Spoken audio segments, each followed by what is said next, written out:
Alam niyo kung maalala niyo yung araw ng Quiapo, hinahangaan ko yung mga tao na sa dami ng mga taong humihila ng karo, marami talagang nagpupursige na sumiksik para malapitan yung Nazareno.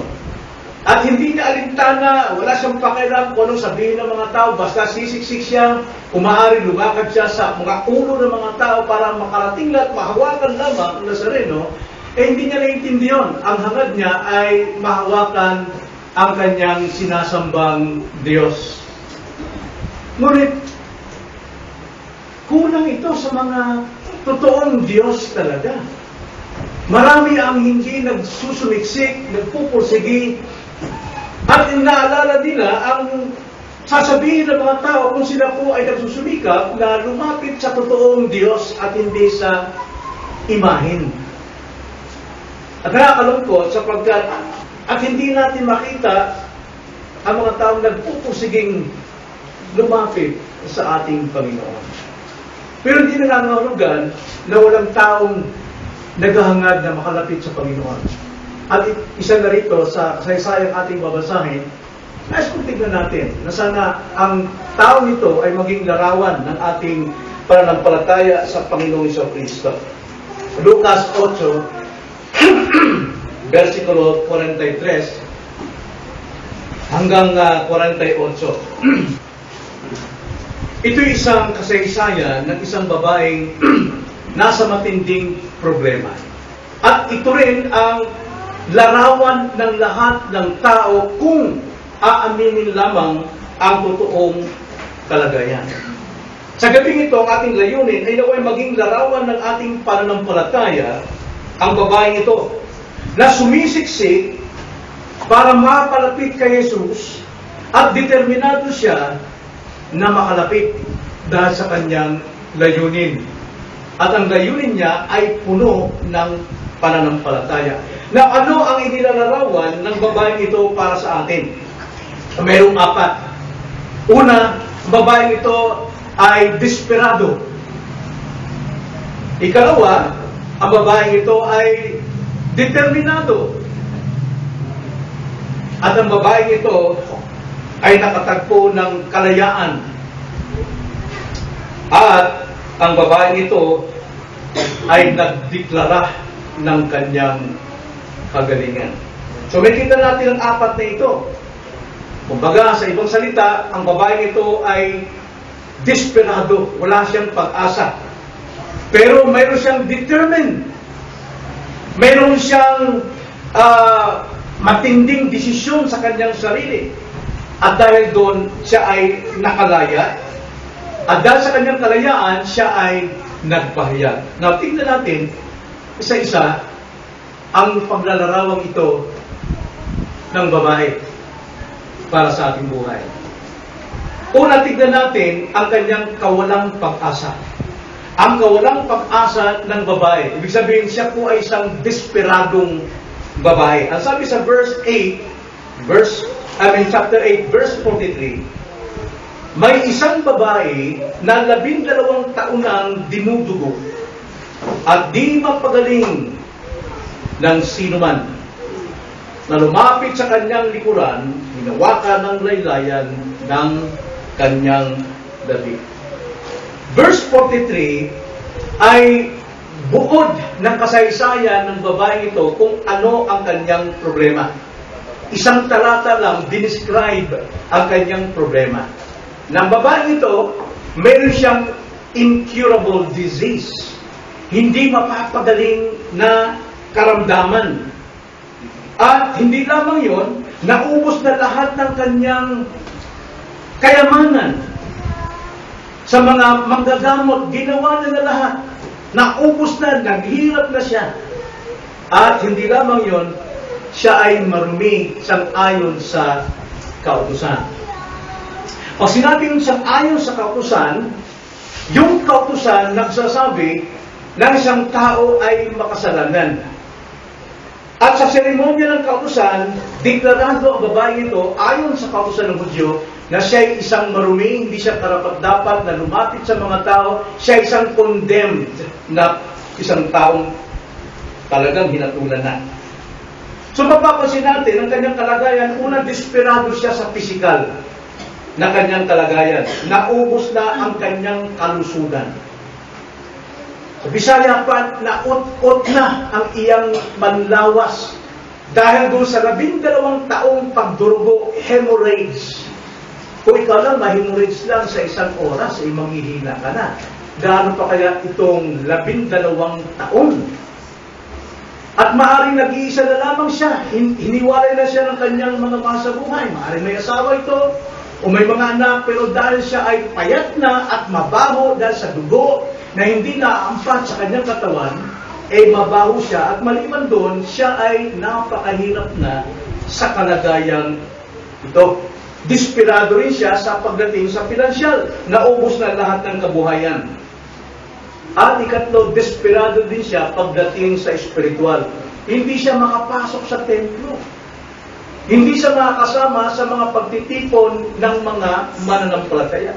Siya ay larawan nating lahat.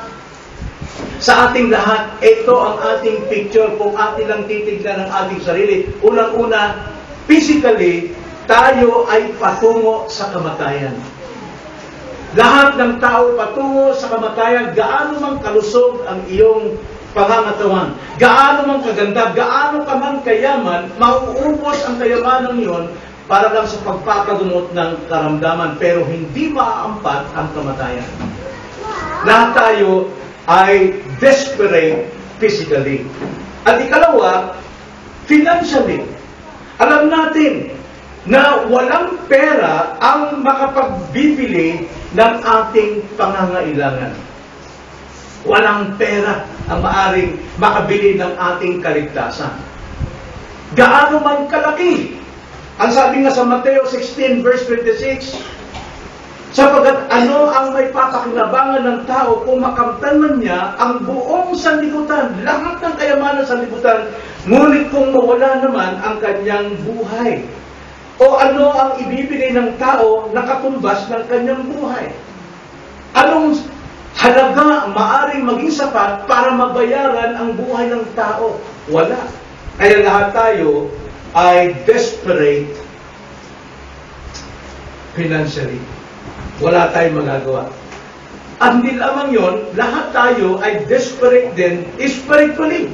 Sapagkat kung ang babae ito hindi makapasok sa templo ng Diyos, tayo din naman, ang sabi sa banal na kasulatan, na tayo hiwalay sa Diyos dahil sa ating kasalanan. Ito bang nakikita natin sa ating sarili? Ito ang nakita ng babaeng ito. At dapat natin makita, ang sabi sa Isaiah 59 verse 1 and 2, narito ang kamay ng Panginoon ay hindi maikli, na di makapagliligtas o makapagligtas. Ni hindi mahina ang kanyang pandinig, na ito'y hindi makarinig ng ating panawagan o ating pangangailangan. Ngunit, ang sabi dyan, pinaghiwalay ng inyong mga kasamaan, kayo at ang Diyos. At ang inyong mga kasalanan ay siyang nagkubli ng kanyang mukha sa inyo, ano pat siya'y hindi nakikinig. So spiritually, mga kapatid, hiwalay tayo sa Diyos. Wala tayo sa harapan ng Panginoon, wala tayong kaugnayan sa Diyos, hiwalay tayo. Now, ito bang nakikita natin sa ating sarili? Sana itong makita natin, sapagkat ito ang paglalarawang ginawa ng Diyos sa babaeng ito. Number 1, desperate siya physically. Number 2, desperate siya financially. Desperate siya, pangatlo, spiritually. Pero, yung dalawa, bagamat desperado siya, wala na siyang pag-asa talaga sa kanyang sarili. Ginawa niya ng lahat ng paraan, pero determinado siya. Nung marinig niya na ang Panginoon ay dumating sa kanyang lugar, determinado siya para puntahan si Jesus. Verse 44. Na lumapit sa kanyang likuran, hinawakan ang laylayan ng kanyang damit, at agad na tumigil ang kanyang pagdurugo. Pag sinabi kong lumapit siya sa likuran para hawakan ang kanyang laylayan, makikita mo ito yung larawan ng mga tao na halos mayroong 500 meters ang layo niya, pupunta roon sa Nazareno at gagawa siya ng paraan para magsumiksik doon sa napakaraming tao. Gagawin niya lahat ng paraan para makalapit doon, o di kaya tutungtong siya sa uluhan ng mga tao, kahit mabugbog man siya roon, kahit malaglag man siya roon, nakikita natin yan. Nais lamang niyang maabot ang kanyang pag-asa na Nazareno. Ganito ang kalagayan ng babaeng ito. Dahil alam niya, desperado siya, sa lahat wala siyang magagawa, pero mayroon pa siyang pag-asa kay Jesus. At dahil sa kanyang pag-asa, determinado siyang lumapit sa likuran ng Panginoon. Lumapit siya sa dami ng tao, nagsusumisik siya roon, mabaho ng babaeng ito. At siya ay kinukundem ng mga tao dahil ayon sa seremonya ng kanilang kautusan, siya ay hinatulan na at hindi siya karapat-dapat makihalubilo sa mga tao, pero hindi niya inintindi yun. Bagamat may mga discouragement siyang naranasan sa kanyang paglapit kay Jesus. Hindi po madali din ang paglapit kay Jesus sapagkat maraming hadlang at maraming makapagpapahina ng iyong loob. Una-una na dyan, yung maraming taong nakapalibot kay Jesucristo. Ano na lang sasabihin ng mga taong ito kung makitang ikaw ay nagpupursigi na makilala si Jesus, na makalapit kay Jesus? Sa panahon natin ngayon, pag sinabing Christian, ay pang display. Dahil pinapakita mabait ka, matulungin ka, makadiyos ka. Pero kung sa totoong kalagayan, kung nakikita mong desperate ka, alam mo, kahiya-hiya talaga ang paglapit natin kay Jesus. Dahil tulad ng babae ito, ikaw ay namamayat, ikaw ay magbago, ikaw ay kinasusuplaman, ayon sa kautusan, condemned sinners ka. Yan ang kalagayan ng babae ito. Maraming nakapalibot kay Jesus. At hindi lang yun. Lumapit pa rin siya, bagamat ang ugali ng mga alagad, minsan hindi maintindihan. Siguro makikita dito, napakaraming tao si Jesus ay naglalakad, dandaan siyang lumalakad, hindi siya makalakad ng mabilis dahil ang mga tao pumapalibot sa kanya. Talagang hadlang sa kanya at ginagawa ng mga alagad nito, yung kanyang mga 12 apostoles, sila ay naghawak-hawak kamay palibot kay Kristo habang papalakad ng Panginoon para mga tao hindi makabangga sa Kanya. Ganon ang kalagayan. Pero, makita mo ang determinadong babaeng ito, hindi niya alintana yung dami ng tao, kung anong ugali ng mga alagad, at kung gaano kahalaga ang misyon ng Panginoon. Anong misyon ng Panginoon dito? May pupuntahan siyang bahay ng isang senturyon ng kanyang alagad ay naghihingalo. Pero hindi niya alintana ang babae ito na maantala ang Panginoon. Mahalaga ang misyon ng Panginoon pero mas matibay ang kanyang determinasyon na makalapit sa Panginoon. At hindi lang yun. Kung titignan natin, nakakaya. Dahil siya ay payat, putla, at mahirap. Busbusin. Maaaring kanyang baro ay matigas na dahil sa dugo. Pag pinitik mo yung baro niya, talagang parang kahoy dahil puros dugo. Mabaho, malansa. Alam niyo ba na ang ating kalagayan bilang makasalanan, palapit sa Panginoon, dapat nating makilala na ganun tayo, malansa tayo dahil sa ating kasalanan. Pero minsan, hindi natin nakikita yun. Alam natin, basta ako maganda. Ako, may akong kalayaan. Pero kung titignan natin, kung aminin lamang natin ang ating sarili na tayo ay makasalanan, tayo may karamdaman, mamamatay tayo, desperate tayo, alam nyo, mahirap talaga lumapit sa Panginoon. Pero ang babae ito, dahil siya talaga ay determinado, kahit na gano'n ang itsura niya, ay lumapit siya sa Panginoon. At alam nyo ba kung bakit siya determined na lumapit sa Panginoon? Mismong Mark chapter 5, verse 28, ito ang sabi sa kabilang sulat ni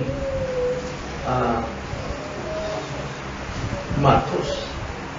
Ang sabi ni Marcos dito, marahil narinig ni Marcos o anong nasa isipan niya o ipinahayag ng banal na Espiritu kung nasa anong isipan ng babae. Ang sabi dito, sapagkat sinasabi niya, kung mahipo kuman lamang ang kanyang damit, ay gagaling na ako. Ganun ang ugali ng mga sumasamba sa Diyos-Diyosan, right? Doon sa Nazareno. Maabot lang daw niya. Yung Nazarenong yun, gagaling siya o di kaya aasin sa buhay niya, susurtihin siya ng 1 taon. Yun ang kanyang paniniwala. Gaano pa kaya ang kagandang paniniwala ng babaeng ito? Nasa isipan niya, sabi niya, mahawakan ko man lamang ang baro ng Panginoon, ako ay gagaling. Determinado siya na mahawakan niya lamang ang damit ng Panginoon. At buong tiwala siya na sabi, gagaling ako. So nakita natin, yung faith ng babaeng ito is a determined faith.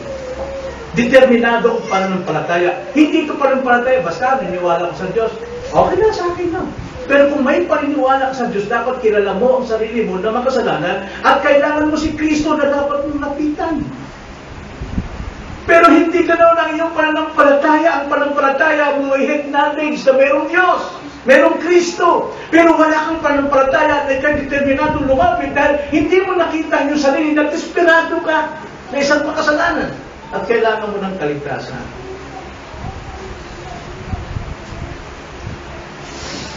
So ngayon, yung kawalang pag-asa ng babae ito, inabawi sa kanyang pananampalataya, determinado siyang lumapit sa Panginoon. At dahil determinado siyang lumapit sa Panginoon, nakatanggap siya ng kalayaan sa kanyang karamdaman. Nasabi sa verse 45-46, sinabi ni Jesus, sinong humawak sa akin? Tinignan niya ang lahat ng tao. Tumigil ang buong karamihan. Natigil ang lahat ng tao paglalakad dahil tumigil ang Panginoon at nagtanong siya sa maraming tao, sino ang humawak sa akin? At sa katahimikan yon, tumanggi ang lahat. Ni isa man walang humawak sa Panginoon. Sinabi pa ni Pedro, Guru, pinaliputan ka na, napakaraming tao. Kung may humipo mo sa'yo, sino man yun? Sino kakaagam sa kanila? Eh, ang dami-dami yan. Napakaraming tao. Well, alam natin na ang sabi rito ng Panginoon sa verse 46, subalit sinabi ni Jesus, may humawak sa akin. Mayroong humawak sa akin sapagkat alam ko na may kapangyarihang umalis sa akin. Walang magawang mga tao, tahimik. Dahil isa sa kanila walang humawak. Pero sabi ng Panginoon, hindi ako disnote. May humawak sa akin. Dahil sa katahimikan yun, yung humawak sa kanya, nanginginig. Nanginginig, nangangatal siya. Natakot siya kung anong gawin ng Panginoon sa kanya. Kasi naramdaman niya, gumaling siya eh. Ngayon eh, mamasamain pa ng Panginoon yung paghawak niya. Kung sasabihin, ano kaya? Sasabihin mo kaya sa Panginoon ako? Pero ano sabi niya? Verse 47, at nang makita ng babae na siya'y hindi natatago. Nakita niya? Alam ng Panginoon, siya eh. At sabi ng Panginoon, may humawak sa akin. At nang malaman ng babae na hindi siya natatago, sa paningin ng Diyos, nangangatal siyang lumapit at nagpatira pa sa harapan niya. Kanyang sinabi sa harapan ng mga tao kung bakit niya hinuwakan si Jesus at kung paanong siya ay kaagad gumaling. Alam nyo, yung paglapit ng babae ito, yung kanyang pagdaiti, no? Yung kanyang Lagi pag-dual ba? Yung magkaroon siya ng contact sa Panginoon,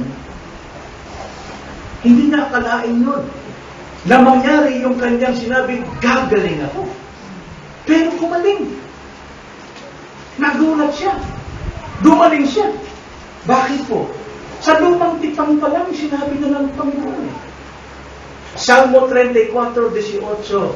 Ito ang sabi ng banal na kasulatan. Ang Panginoon ay malapit sa mga may pusong wasak at iniligtas ang mga may bagbag na diwa. Ano sabi dyan? Hindi po dyan malapit. Ano? Marami yung nag-discuss dito malapit. Context, malapit. Siya'y malapit sa mga taong wasak ang puso. Mga durog ang mga puso dahil alam niya, kinikilala niya siya ay walang pag-asa. Kaya iniligtas sila ng Panginoon. Nangyari ito sa babaeng ito. Marahil narinig din ng babaeng ito ang panawagan ng Panginoon doon sa Matthew 11. Lumapit kayo sa akin, kayong lahat mga nabibigatan at nahirapang lubha at kayo bibigyan ko ng kapahingahan. At sinabi, kapahingahan ng kaluluwa. Kung magkaroon ng kapahingahan ng kaluluwa, mayroon din kapahingahan ng pisikal. Pero, sino man ang lumapit doon, dapat umamin siya na siya ay desperado. Hanggat hindi mo inaamin sa sarili mo na kailangan mo ang Diyos, hindi ka talaga lalapit sa Kanya. Hindi ka talaga lalapit sa Kanya. Pero, ang sinabi pa lamang sa lumang tipan, ang Diyos ay malapit sa mga umaako na siya ay desperado. Pangako ito ng Panginoon sa sino mong lumalapit. Pag lumalapit ka, mayroon kang pangailangan. At kung mayroon kang pangailangan, alam mo, kailangan mo yun. Hindi ka lalapit sa isang tao kung wala kang kailangan. Ito yung babaeng ito. Yung paghawak ng babaeng ito sa baro ng Panginoon sa laylayan, ito yung hawak ng pananampalataya. Faith without words is dead. Kitang-kita natin ang pananampalataya ng babae ito na nabasa ni Marcos sa isipan niya, at nakita niya ng talagang hinawakan niya. Kaya may katuwiran si Marcos sasabihin, sapagkat sinabi niya sa kanyang isipan, kung mahawakan ko lamang, gagaling ako. At nangyari na. Ginawa niya ang kanyang pananampalataya ng higit sa kanyang mga kayanan. Alam niyo, ginawa niya lahat ng paraanong gastusin sa lahat ng kanyang needs, pero hindi niya natagpuan ang kagalingan. Pero ginawa niya ang simple lamang gawain para makalapit kay Kristo, na hindi kailangang gumastos, na hindi kailangang maglaan ng buhay, kundi kahihiyan at kahirapan sa mga tao, nagawa niya. Marami tayong pangako. Di mangapitin ako sa Diyos pagka naabot ko na yung gusto ko, pagka nakuha ko na yung pangarap ko. Hindi mo kailangang magbuwis ng panahon para maabot mo si Kristo. Ngayon, kailangan mong sumampalataya sa Kanya. Kaya, babae ito, tinanggap niya yung higit pa sa kanyang inaasahan. Ang alam niya, siya ay gagaling laman. Pero, kaiba eh. Ano sabi ng Panginoon? Verse 48. Sinabi sa kanya, anak, pinagaling ka ng iyong pananampalataya. Kumayo kang payapa. Anong tawag sa kanya? Anak. Yun ang matindi. Yun ang higit pa sa inasahan niya. Hindi lamang siya gumaling, kundi siya naging anak ng Diyos. At ang sabi, kumayo kang mapayapa, mayroon kang papayapaan. Kung hindi siya lumapit sa Panginoon, kung hindi siya determinado, nagtiwala pa rin sa sarili niya na wala siyang karamdaman, patay siya. Mamamatay talaga siya. Dilat ang mga.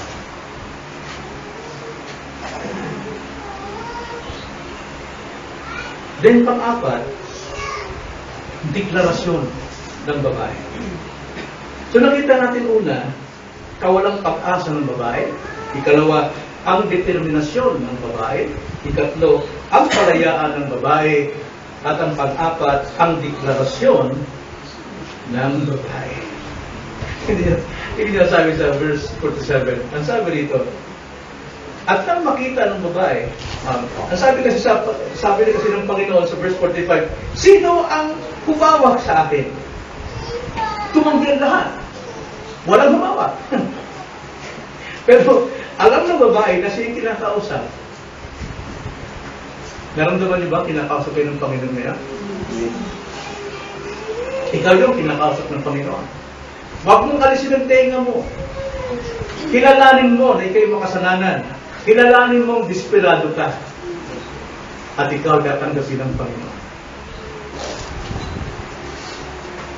At nang makita ng babae na siya hindi natatago, nangangatal siyang lumapit at nagpatiripa sa harapan ng Panginoon. At anong deklarasyon niya? Kanyang sinabi sa harapan ng mga tao, hindi sa Panginoon, kung bakit niya hinawakan si Jesus at kung paano siya ay kaagad umalik. Ano yung pinaliwanag ng babae kung bakit niya hinawakan? Sapagkat mahawakan ko lamang ang kanyang laylayan, ako ay gagawin. Ito ang kinuwento ng babae. Ito yung pinangarap ng babae sa napakaraming tao na kung hahalapit ka sa kanya at hahawak ka sa kanyang laylayan, ikaw ay gagaling. Ikaw ay gagaling. Ito ang paliwanag ng babae. Nag-preach ang babae rito, mga kapatid. Pero balikan natin. Bakit nagtanong ang Panginoon, sino humawak sa akin? Hindi ba niya alam? Alam. Bakit niya alam? Ha? Okay, hindi. Nasa tao siya ngayon eh. Bakit niya alam? Alam mo bakit? Sa dinami-dami ng tao, walang humipo sa kanya. Kaya alam niyang may humipo sa kanya dahil mayroong isa. Napakarami pong tao sa mundo ito na wala pong lumalapit at lumahawak kay Kristo. Pero mayroong mga totoo at kikilala ng Panginoon. Ikaw ba nakahawak na kay Kristo? Hindi ka kilala ng Panginoon kung hindi ka pa nakahawak sa kanya. Ang sabi niya, Matthew 7:21, maraming tatawag ng Panginoon, Panginoon, pero hindi ko sila kilala.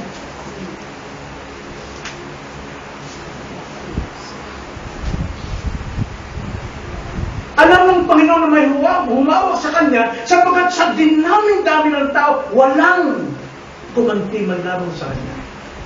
Pero nung dumating yung babae noon, kung ano yung kanyang paniniwala at panampalataya sa isipan niya, ginawa niya. Sapagkat pinangawakan niya, gagaling siya pagka siya ay nakahawak. Na bakit nagtanong ang Panginoon? Tahimik ka lahat. Bakit nagtanong? Dapat naging pinpoint ng Panginoon, ikaw babae, ang lumapit, ang humawak sa akin. Pero bakit ganun ang Panginoon? Parang hindi niya alam. Bakit tahimik ang Diyos? Bakit tahimik ang Panginoon? Ha? Dahil sinusubukan niya ang babae. Sinusubukan niya ang babae na kanyang panampalataya ng pagaling sa kanya ay ilalantad niya ang Panginoon na siya ang Panginoon talagang nagpagaling sa kanya at hindi yung paghawak niya sa laylayan. Binansyo. Tahimik ang Panginoon sa atin dahil sinusubukan tayo kung paano natin ihahayag si Kristo. Maluwalhati ang Diyos, di ba? Hindi natin kayang dagdagan yun. Pero naluluwalhati ang Diyos kapag ipinapayag natin ang ganyan mga doon. Basahin natin ulit. Ang sabi ng babae, at nang makita ng babae na siya'y hindi natatago, nangangatal siyang lumapit at nagpatirapa sa harapan niya, kanyang sinabi sa harapan ng mga tao kung bakit niya hinawakan si Jesus at kung paano siya ay kaagad. Napakalaga pong testimony. Hindi mo kailangan kabisadong Biblia para makakay ng mga bisita rito. Kailangan mo lang ang iyong patutuo. Paano ka nakalapit kay Kristo at anong ginawa sa iyo ni Kristo. Pero kung wala kang testimony, wala kang talagang ipapatotoo. Pero kung may ginawa ang Diyos sa iyo, may pagbabagong ginawa sa iyo ng Panginoon, at may kaligtasan kang tiyak sa Panginoon, malaya mo talagang ipatotoo ito kahit nangangatal ka. Tulad ng babae. Hindi siya nahiya sa maraming tao. Kaya nga, hindi siya tulad ng ibang mga maniniwala sa Diyos. Tulad ng isang pamilya nito. John 9:22. John 9:22. Yung pong mag-asawa na may anak na bulag at pinagaling ng Panginoon yung bulag. Ngayon, ang ginawa ng mga Pariseo, tinanggal yung bulag sa pagka-membro sa sinagoga. Di ba? Tinanggal. Ngayon, para gusto nilang mapatunayan na tama kanilang pagtanggal dun sa bulag na lalaki na hindi niya kilala kung sino nagpadilat ng mata niya, pinuntahan yung magulang. Pero yung mga magulang, mananampalataya rin dahil sumasamba sa sinagoga. Pero ang tanongin sila, anong sabi sa verse 22? Ang mga bagay na ito ay sinabi ng kanyang mga magulang sapagat natatakot sila sa mga Hudyo, sapagat pinagkaisahan ng mga Hudyo na kung ang sino man ay magpahayag na si Jesus ang Kristo ay palalayasin mula sa sinagoga. Pero yung babae ito hindi siya nahiya. Nangangatal pa siya. At nagpatira pa mismo sa harapan ng Panginoon at nagpahayag sa maraming tao kung bakit siya lumapit kay Kristo, bakit siya humawak, at kung paano siya pinagaling. Tulad din halimbawa sa John 12. John 12 verse 42 to 43. Gayunman, maging sa mga pinuno ay maraming sumampalataya sa kanya, subalit dahil sa takot sa mga Pariseo ay hindi nila ito ipinahayag, baka sila'y mapalayas sa sinagoga, sapagkat inibig nila ang papuri ng tao kaysa papuri ng Diyos. Marami po ang hindi makapag-akay dahil gusto nilang mapanatili yung kanilang pangalan sa harapan ng tao at hindi mabigyan ng kalulatian ng Diyos. Marami po hindi makapagpaloob tungkol sa Diyos. Pero sabi ng Panginoon, alalahan natin sa ating lahat. Mateo 10, Matthew 10, 32 hanggang 33. Ang sabi ng Panginoon, kaya't ang bawat kumikilala sa akin sa harapan ng mga tao ay kikilalanin ko rin sa harapan ng aking Ama na nasa langit. Ngunit, sino mang magkaila sa akin sa harapan ng mga nagsama tao, ay pagkakaila ko rin naman sa harapan ng aking Ama na nasa langit. Nakapagpatotoo na ba tayo sa ginawa ng Diyos sa akin? Ipinahayag ba natin ito? Ikinahiya ba natin ang Panginoon na sabihin kung bakit tayo sumampalataya sa Kanya at anong ginawa ng Panginoon sa atin? Ikinahiya ba natin ito?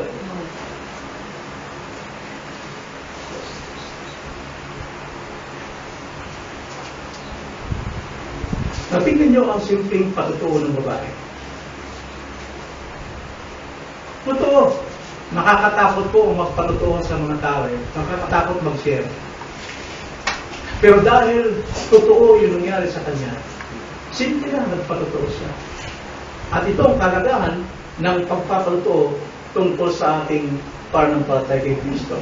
Pagdating po sa kaligtasan, ganito ang sabi sa Romans 10 verse 9 to 10. Romans 10 verse 9 to 10.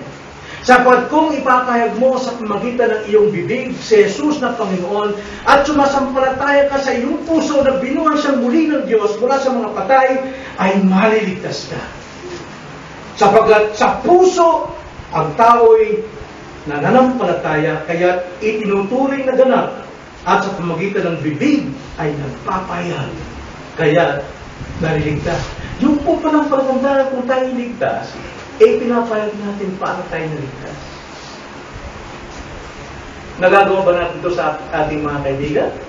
O tanong ko lang, lamang, kung nasa lumayo sa ating bahay, nagagawa ba ito sa iyong asawa? Nagagawa ba ito sa iyong mga anak?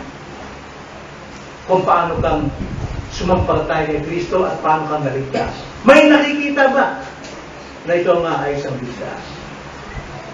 Nakita ng maraming tao kung nangyari sa babae ito dahil kilala nila for 12 years. Kilala nila ang babae ito na nagtatago sa tuwing sila ay makasalubong dahil siya ay inundi na ng kautusan. Pero ngayon, nakita nila siya ay totoong pinagaling.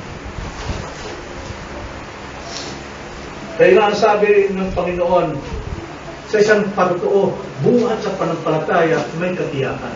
Kaya sabi ng Panginoon sa babae, at sinabi niya sa kanya, anak, pinagaling ka na ng iyong pananampalataya.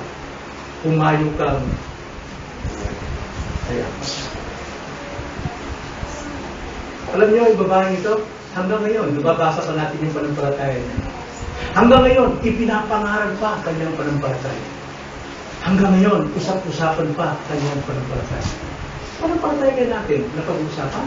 O yung kapintasan natin ang napag-uusapan? Nawa, mapuno tayo rito dahil sa ating mga magagandang pagtuturo. So, anong leksyon? Anong yung leksyon dito? Kung paano ginagawa ng mga deboto, nagsusumiksik sila, nagpupukahog sila, mapalapit sa kanilang Diyos-Diyosan. Aba, mga kapatid, higit tayo magsumiksik at magpursige na makalapit kay Kristo. Maabot natin siya sapagkat ang sino bang makahawak sa Kanya ay siya ang maliligtas. Yan ang dapat natin pagpursige. Huwag mo isipin ko na sasabihin ng marami. Huwag mo isipin ko na sasabihin ng ibang tao sa iyo na makita kang porsigido ka, na ikaw ay handang sumamba at kilalanin si Kristo. Huwag mo isipin kung ano sasabihin ng mga kaibigan mo na mga mayayaman o mga bantog sa kanilang salapi, ni hindi nila mabayaran ng kanilang kaligtasan. Huwag mo isipin na, nang isipin mo, paano kang makalapit at makahawa kay Kristo. Magsumiksik ka, maiging. Paano kung hindi nagsumiksik ang babaeng ito?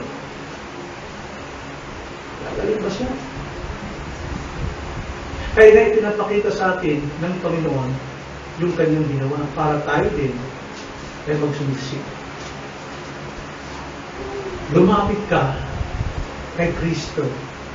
Nagdala-dala mo ang iyong kalagayan. Desperado, physically, desperado, financially, desperado, spiritually. Lumapit ka. Huwag mo ilapit yung makipagsosyalan ka lang, kaya ka lang aating, kaya ka lang sasama sa pagsamba para makita lamang. No, dapat ilagay mo sa sarili, aminin mo na desperado kang pagkatao. Dahil walang sino mang maliligtas na lumalapit kay Kristo na hindi niya inaamin na siya ay kasalanan.